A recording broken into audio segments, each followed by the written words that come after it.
Cut off mark হাই হোৱা ল' হোৱাটো ডিপেণ্ড কৰে যে কিমান পোষ্ট আছে।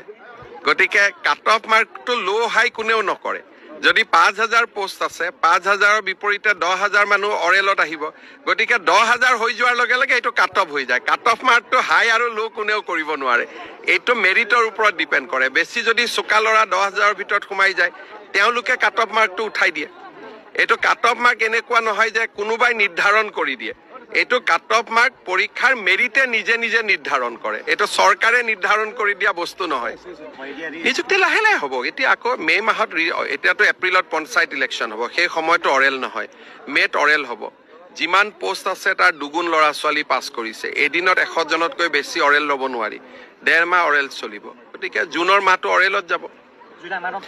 এতিয়া মই মুখত কোনো ডেট দিব খোজা নাই। তেতিয়া আকৌ মানুহে ক'ব আপুনি জুলাই বুলি কৈছিল, কিজানি জুলাই নহয় আগষ্টতো হ'ব পাৰে। গতিকে আমাৰ কাৰ্যকালতে নিযুক্তি হ'ব।